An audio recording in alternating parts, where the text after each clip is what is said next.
भगवान श्री कृष्ण ने अपने ही पुत्र को क्यों दिया था कोढ़ होने का श्राप। से जुड़े कई रहस्य है जिसके बारे में बहुत कम ही लोग जानते हैं। ऐसा ही एक रहस्य है जिसके पुत्र से जुड़ा, जिसके बारे में कहा जाता है कि भगवान श्री कृष्ण ने गुस्से में अपने ही पुत्र शंबा को कोढ़ी होने का श्राप दे दिया था। इसके पीछे की कहानी बड़ी ही रोचक है।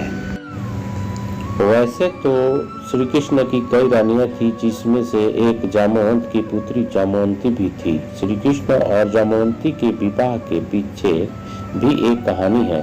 पुराणों के अनुसार बहुमूल्य मणि हासिल करने के लिए भगवान श्री कृष्ण और जामवंत में 28 दिनों तक युद्ध चला था।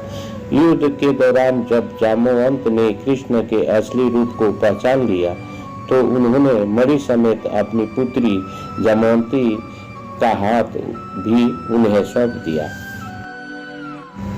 कृष्ण और जामवंती के पुत्र का नाम ही शंबा था। कहते हैं कि शंबा इतना सुंदर और आकर्षक था कि कृष्ण की कई पटरानियां भी उसकी सुंदरता के प्रभाव में आ गई थी।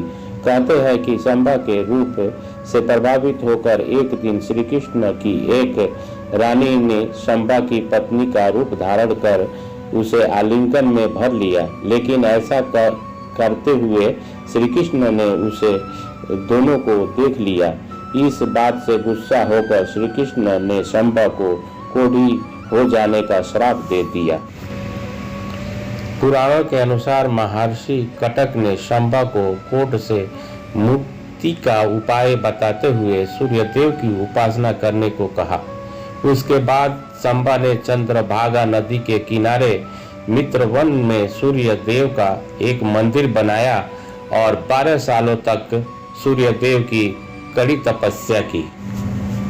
कहते हैं कि सूर्यदेव ने शंबा की तपस्या से प्रसन्न होकर उसे कोढ़ से मुक्ति पाने के लिए चंद्रभागा नदी में स्नान करने को कहा। आज भी चंद्रभागा नदी को कोढ़ ठीक करने वाली नदी के रूप में जाना जाता है।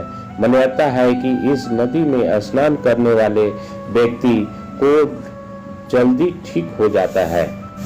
भाइयों, इस कहानी से क्या सीख मिलता है, हमें कमेंट बॉक्स में हमें बताइए।